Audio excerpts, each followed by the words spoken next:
ayaad mahadsantihiin sida aad uga soo qayb gasheen kulankan aan iskugu imanay ee maanta aan kaga dareen celinayno dulmiga aan nagu samaynayaan xildhibaanadeennu wasiiradeennu iyo baarlamaanka labada aqalba 9 xildhibaan oo ah in ay haba yaraatee qof bini aadana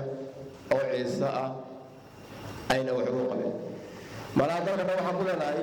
9 xildhibaan iyo 2 wasiir qofka loo shaqaalaha oo dowladda Soomaaliya u shaqeeya milaamadiina ahaatee haba yaraatee nagama helo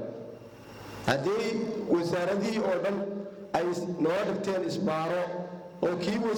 wasaarad u shaqo tagan laga daba tagay oo leeyahay annaga matala wasiirkiisa ama xildhibaankiisa ka bacdina la leeyahay wasiir hadda dad miyaanad lahayn kiisa dadkan annaga leh annaga shaqaaleysiisanay ka bacdina marka shaqada laga soo qabto dib dambe loo bixin milaamilay haddii uu shaqo gabadhayso milaamilay ka soo dowladda hoose xamar waa laga daba tagayaa maxaa laga duulayaa hal doolar inay qofna meel u keenin si ay dadka u barakacaan oo dad hore ka barakacay wada tihiin baan miyaa sheegaya dhalinyar badan baa magaalada timiday oo shaqo u timiday markii shaqadii meel kasta wuxuu qabatay laga sameeyayna magaalada way ka tageen annaguna mala waxaan nahay intii u dambeysay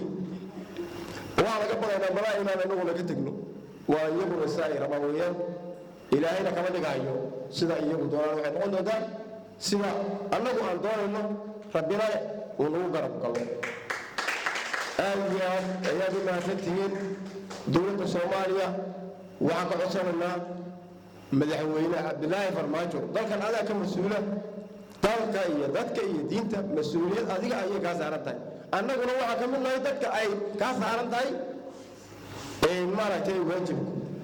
madaxweynahayagii baa tahay calanka lagu isdumiyey dalka lagu dulmiyey dowladda lagu dulmiyey xilka ay hayaan ba lagu dulminayaan nimankan qof kasta waxa leeyahay hadda rag way dhaaftay inta la yiraahdo ku diraya wasiir ayaa wuxuu maraya inuu la daawo loo dhaafo wadaad mid kastii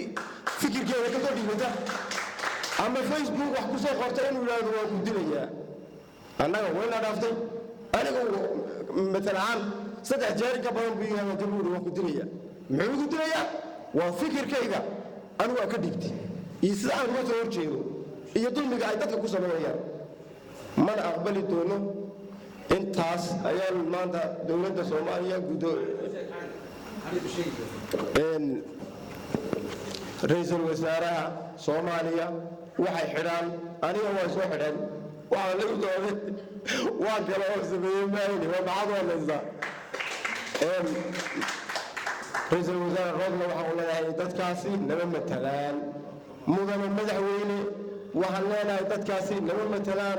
ummadda Soomaaliyeed ha ogaato in dulmiga ay nagu sameeyaan nimankaasi ay tahay joogto 25 sano in ka badan ayaa waxay nagu sameeyaan dulmigaas waxaan nahay dadka ugu dulqaadka badan baan isdhihi karnaa nishan iyo 20 sano oo jooga oo qof oo wax u qabtay aan jirin muxuu nagu matalaa muxuu nagu sheegtaa lama sheegan karo lama matalaan aad iyo aad baan u mahadsantihiin sida wanaagsan ee uga soo qaybateen maanta bariisa dambe in waana ka hadli doonaa wasalaamu calaykum waraxmatullaahi wabarakaatuh